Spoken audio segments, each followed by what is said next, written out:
నార్మల్గా మన దాంట్లో ఎట్లా అంటే బ్యాక్వర్డ్ క్లాస్ బీసీలు అందరు ఇట్లా మన స్పెషల్గా మున్నూరు కాపులల్లో కొంచెం యూనిటీ తక్కువ ఉందనేది ఒక పేరు ఉండేది. బట్ ఇప్పుడు అందరు కలిసి యునానిమస్గా మన పురుషోత్తం గారు, మన చంద్రయ్య గారి నాయకత్వంలో యూనిటీగా, అంటే మన పోటీ లేకుండా కాంప్రమైజ్ చేసి సెలెక్ట్ కావడం అనేది చాలా ముఖ్యమైన విషయము.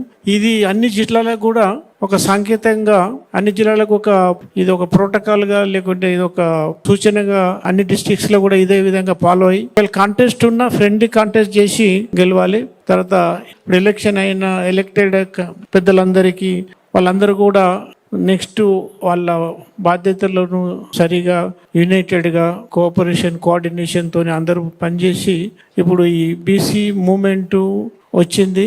దాన్ని ఇప్పుడు ఈ బీసీలకు కూడా చాలా అన్యాయం జరిగింది. ఒకప్పుడు 42% ఇస్తా అని అందరికీ ఆశలు పెట్టి లాస్ట్ ఎలక్షన్ కూడా 24% ఎలక్షన్ అయింది. 23 17% ఎలక్షన్ జరపడం అయింది. అంటే చాలా అన్యాయం జరిగింది. కాబట్టి ఇప్పటి నుంచి మీరు అందరూ ఇప్పుడు ఎలక్టెడ్ బాడీ కానీ మన అందరం కూడా కలిసి మళ్ళీ 42% కానీ, లేకుంటే మన యాజ్ పర్ మన పాపులేషన్ ఎంత ఉందో ఆ పర్సంటేజ్ ప్రకారం మనం కొట్లాడి తెచ్చుకోవాలి. ఇప్పుడు ఎక్కడైతే ఎస్సీ ఎస్టీస్కు ఆల్మోస్ట్ వాళ్ళ పాపులేషన్ ప్రకారం ఇంప్లిమెంట్ అవుతుంది.